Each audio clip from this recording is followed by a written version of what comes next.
Welcome to the Success in Africa podcast with Dr. Modupe, your weekly dose of leadership vitamins to make you successful in Africa.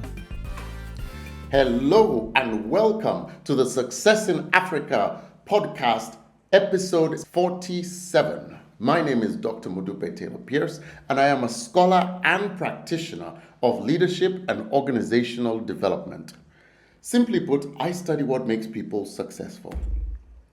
I have been studying this for 3 decades now with a particular focus on people in Africa. And in this podcast, I'm going to share stories, lessons, and insights about people having success in Africa.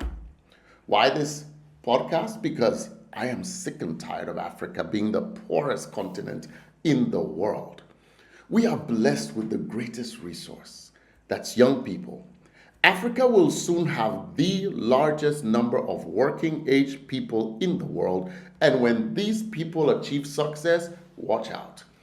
Africa's wealth will be unparalleled. Why? Because I don't know of too many Africans whose goal in life it is to die poor. You see, success in life is simply the achievement of a predetermined goal, whether that goal is owning a house and a car, or creating employment for 1,000 people, or transforming your country into a high-income country. This episode, this podcast has been created for you, to help you to achieve it. So if you're serious about achieving success in Africa, I want you to subscribe to this channel. If you like this video after you've watched it, please click the like button. This episode is brought to you courtesy of BCA Leadership, the largest leadership enhancement company in Africa. If you have any questions that you want me to answer after watching this video, just log on to BCA Online, the link is on the screen, and post your questions there. That's where I will respond to your questions. Today we're continuing with our 4-episode series on relationships. You see, success in Africa, not only should it not come at the expense of your relationships, especially with those who are closest to you, but we're going to learn that, frankly, the quality of your relationships can influence and impact your success. In the last 2 episodes, we explored the topic that love is a choice. We learned that. We also learned about the greatest gift. If you want to learn more about that after you've watched this video, I encourage you, just go back and watch the last 2 episodes. Today's episode is titled, Spread Your Seed, Spread Your Need. Basically, we're going to learn an important aspect of relationships. And this time, instead of just following the journey of one person in Africa, I'm going to compare 3 consecutive presidents of Africa, of South Africa. And that is President Nelson Mandela, President Thabo Mbeki, and President Jacob Zuma. Specifically, I'm going to look at them in terms of how they handled their relationships and how it affected their success in their presidencies. Nelson Mandela is someone most of us, just about everybody knows about. He has been hailed as the greatest leader that ever lived. We know the basics. You know, he was a freedom fighter, jailed for 27 years from 1963 to 1990. And then after he got out, in 1994, he was elected to become president. Now, I'm specifically looking at the period when these men were president to look at how successful they were. One of the things that you'll notice about Nelson Mandela is that while he was president, he did not have a lot of girlfriends. He got married eventually in 1998 and to Graça Machel. Nelson has 6 children. He had 6 children. Graça was his 3rd wife. But while he was president, he was not known for having girlfriends. He stayed largely single. When he started dating Graça Machel, he stayed faithful to her. During Mandela's tenure, the level of corruption in South Africa was generally fairly low, and the economy grew. Fast forward now to Thabo Mbeki. Thabo Mbeki was the president of South Africa. He took over from Mandela after 1999. He was married to Zanele. They got married in 1974. And during his presidency, he was not known for having many girlfriends. Thabo Mbeki fathered one child. He and his wife never had a child, but he stayed faithful to her. During his presidency, the economy of South Africa grew. Corruption generally was not considered to be rife. And then came Jacob Zuma. Jacob Zuma won the presidency through an internal vote of the ANC in which he defeated Thabo Mbeki. And therefore, Thabo Mbeki was forced to resign. Jacob Zuma, even while he was a polygamist and was married to 2 women and was then engaged to be married to a 3rd, fathered an illegitimate child with another woman. He was known for having numerous girlfriends. He literally couldn't keep it in his pants. He was even accused of raping the daughter of one of his friends. He fathered 20 children. During the reign of Jacob Zuma, South Africa's economy went down. Corruption got to an all-time high, with Zuma leading the charge. Whether it was his alliances with business people, the Guptas, or it was his absolutely scandalous expenses on his personal home that was borne by the state. Jacob Zuma was known to be corrupt, and the country's corruption level increased significantly and its economy sputtered. By all accounts, compared to each other, the reign of Jacob Zuma as a president was the least successful. South Africa did worst during that time as compared to the reign of Thabo Mbeki and Nelson Mandela. You see, there are a couple of lessons there to learn. Jacob Zuma had 20 children, multiple wives, and multiple girlfriends. He spread his seed. Because he spread his seed, he spread his need.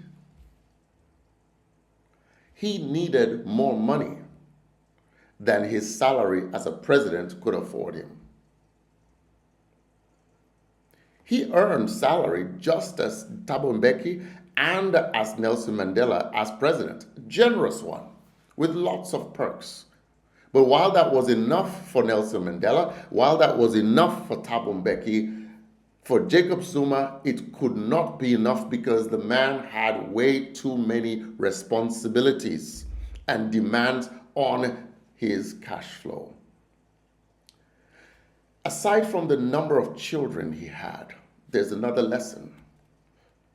When you spread your need from a wife to a girlfriend, you exponentially increase the demands on your cash flow.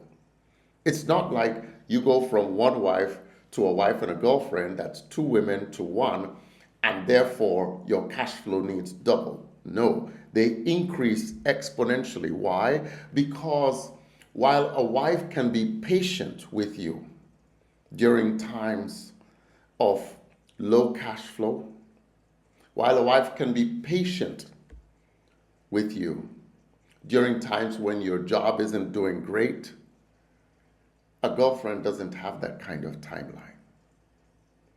So therefore, she will put inordinate pressure on you as an African man to satisfy her demands before she satisfies yours.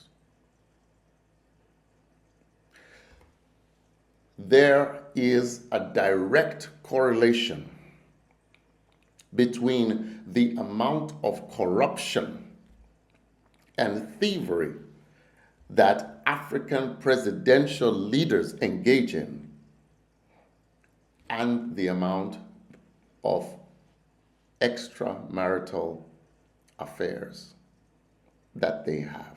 In other words, the more extramarital affairs that a leader has in Africa, the more likely he is to be corrupt.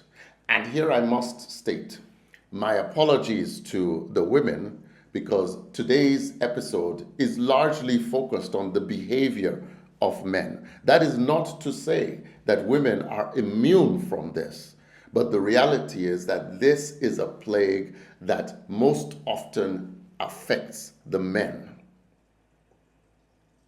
So there's a lesson here to be learned. When you want to be successful in Africa, don't spread your seed. Because when you spread your seed, you spread your need. If you're going to do business and you spread your need, then there's less money for you to invest in the business because you're always having demands on your money and your time. It's hard to find successful people who have founded a business, done very well, and have been too indisciplined to stick to their wives. It's hard to find. So, couple of lessons to learn here. Number one, when you come to Africa, or when you're in Africa and you want to be successful, have the self-discipline to stick to your wife. Number two, recognize that when you spread your seed, you will spread your need.